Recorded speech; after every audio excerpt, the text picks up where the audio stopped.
जय श्री गणेश की। जय माता की। जय माता की। आप सभी को शारदीय नवरात्रि की हार्दिक शुभकामनाएं। हर साल पितृपक्ष या श्राद्ध पक्ष समाप्त होते ही शारदीय नवरात्रि प्रारंभ हो जाते हैं।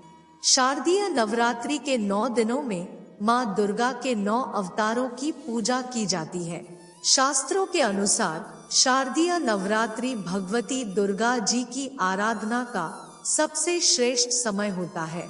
आज की इस वीडियो में हम आपको बताएंगे कि नवरात्रि के पावन दिनों में माँ के अलग अलग 9 रूपों की पूजा कैसे करके आप माँ को कौन से 9 तरह के भोग लगाकर प्रसन्न करके सुख, शांति, शक्ति और ज्ञान प्राप्त कर सकते हैं।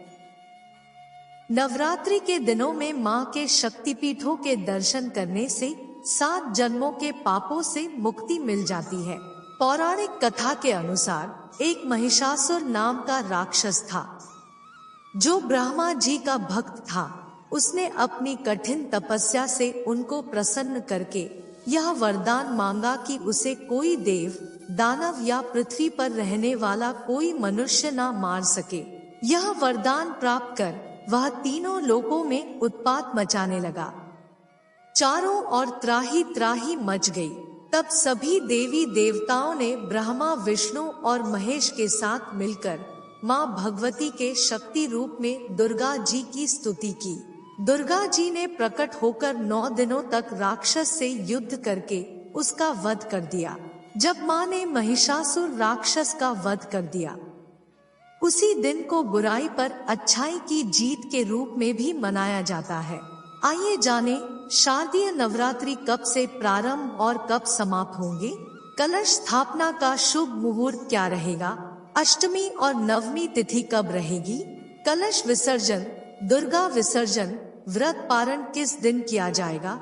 साथ ही आप जानेंगे कि नवरात्रि में माँ दुर्गा के 9 अलग अलग रंगों का और 9 अलग अलग भोगों का क्या महत्व है। ऐसे ही और भी धर्म संबंधी विषयों के बारे में जानकारी के लिए आप हमारे चैनल को प्लीज सब्सक्राइब करें और वीडियो पर कमेंट करके जरूर बताएं। अच्छी लगी तो प्लीज वीडियो को लाइक और शेयर करना मत भूलिए। धन्यवाद। 26 सितंबर 2022 सोमवार से इस बार नवरात्रि प्रारंभ होगी और 4 अक्टूबर मंगलवार को समाप्त हो जाएगी। 26 सितंबर को ही कलश स्थापना शुभ मुहूर्त में की जाएगी और आगे बताए सभी नियमों का आपको संकल्प पहले दिन ही लेना होता है। जैसे कुछ लोग केवल 9 दिनों तक मीठा भोजन करते हैं, कुछ लोग 1 या 2 बार सेंधा नमक का प्रयोग करते हैं, कुछ लोग केवल पहला और आखिरी व्रत रखते हैं, कुछ लोग कोई 2 व्रत एक साथ रख कर जोड़ा पूरा करते हैं, कुछ लोग पूरे 9 दिनों का व्रत रखते हैं। आपको पूरे 9 दिन तक इन्हीं नियमों का पालन करना होता है। कुछ लोग बिना कलश की स्थापना के भी नवरात्रि व्रत प्रारंभ कर सकते हैं।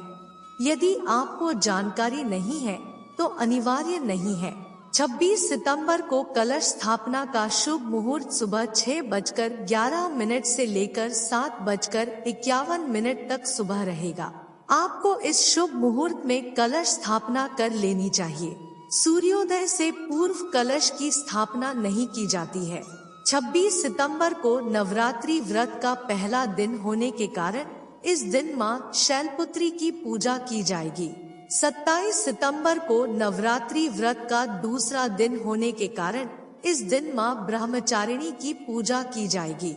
28 सितंबर को नवरात्रि व्रत का तीसरा दिन होने के कारण इस दिन माँ चंद्रघंटा की पूजा की जाएगी। 29 सितंबर को नवरात्रि व्रत का चौथा दिन होने के कारण इस दिन माँ कुष्मांडा की पूजा की जाएगी। 30 सितंबर को नवरात्रि व्रत का 5वां दिन होने के कारण इस दिन माँ स्कंदमाता की पूजा की जाएगी। 1 अक्टूबर को नवरात्रि व्रत का 6ठा दिन होने के कारण इस दिन माँ कात्यायनी की पूजा की जाएगी। 2 अक्टूबर को नवरात्रि व्रत का 7वां दिन होने के कारण इस दिन माँ कालरात्रि की पूजा की जाएगी। 3 अक्टूबर सोमवार को नवरात्रि व्रत का 8वां दिन होने के कारण इस दिन माँ महागौरी की पूजा की जाएगी। 4 अक्टूबर मंगलवार को नवरात्रि व्रत का 9वां दिन होने के कारण इस दिन माँ सिद्धिदात्री की पूजा की जाएगी। 4 अक्टूबर को और कुछ लोग 5 अक्टूबर को ही व्रत का पारण करेंगे। 5 अक्टूबर बुधवार के दिन दुर्गा विसर्जन होगा। कलश का विसर्जन भी हमेशा शुभ मुहूर्त में ही किया जाता है। शाम को सूर्यास्त के बाद या राहु काल के समय कभी भी कलश विसर्जन नहीं करना चाहिए। आइए जानते हैं नवरात्रि के पूरे 9 दिनों में आपको किस रंग के वस्त्र पहनकर पूजा करनी चाहिए। पहले दिन पीला वस्त्र, दूसरे दिन हरा, तीसरे दिन भूरा वस्त्र, चौथे दिन नारंगी, 5वें दिन सफेद, छठे दिन लाल वस्त्र, 7वें दिन नीला, 8वें दिन गुलाबी और 9वें दिन बैंगनी रंग के वस्त्र पहनकर आपको माँ की पूजा करनी चाहिए। आइए अब यह भी जान लीजिए नवरात्रि के पूरे 9 दिनों में आपको किस दिन किस चीज का भोग माँ को लगाना चाहिए।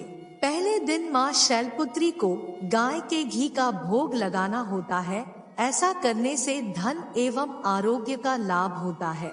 दूसरे दिन माँ ब्रह्मचारिणी को चीनी का भोग लगाने से स्वास्थ्य और लंबी आयु प्राप्त होती है।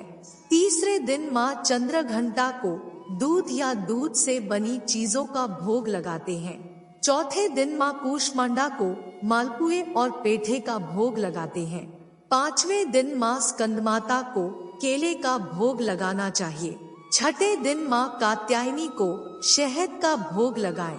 7वें दिन माँ कालरात्रि को अनार और गुड़ से बनी हुई चीजों का भोग लगाएं।